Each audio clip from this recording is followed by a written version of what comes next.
le vice-ministre de la Défense nationale, chef d'état-major de l'armée nationale populaire, le général de corps d'armée Ahmed Gaïd Salah a supervisé, dimanche, l'exécution d'un exercice de tir avec missile surface-surface exécuté par l'équipage de la frégate polyvalente El Modamir, au niveau du polygone de tir des forces navales, relevant de la façade maritime ouest à Oran, en compagnie du général-major Meftah Souab, commandant de la 2e région militaire et du général-major Mohamed Lerbi Aouli, commandant des forces navales, indique un communiqué du ministère de la Défense nationale, MDN.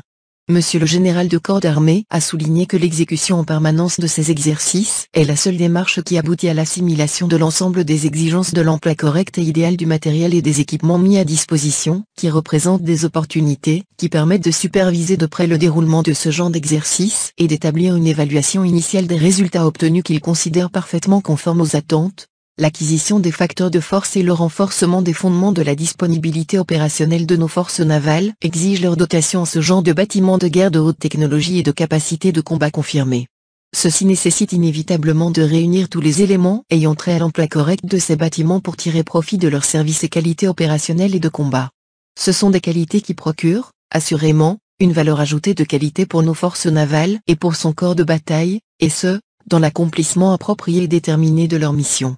L'exercice en question mené sur cette nouvelle frégate, réceptionnée récemment dans le cadre du programme de modernisation et de développement de la flotte navale, consiste en 2 tirs ciblant un objectif flottant, en l'occurrence un ancien bâtiment désigné comme cible, où il a été procédé à la simulation d'une bataille navale proche du réel contre un objectif ennemi. L'objectif de cette manœuvre est de perfectionner la maîtrise des armements dont disposent les forces navales, notamment les missiles contre les bâtiments de guerre, et de contrôler l'efficacité de l'armement acquis, selon les indications fournies par la même source. Le tir a été exécuté avec succès en détruisant la cible maritime avec une grande précision, ce qui représente une autre réussite et un des fruits de la bonne préparation au combat des équipages et la parfaite maîtrise d'armement et des équipements, confirmant ainsi le développement et l'état préopérationnel atteint par les unités des forces navales algériennes ces dernières années, souligne le communiqué du MDN.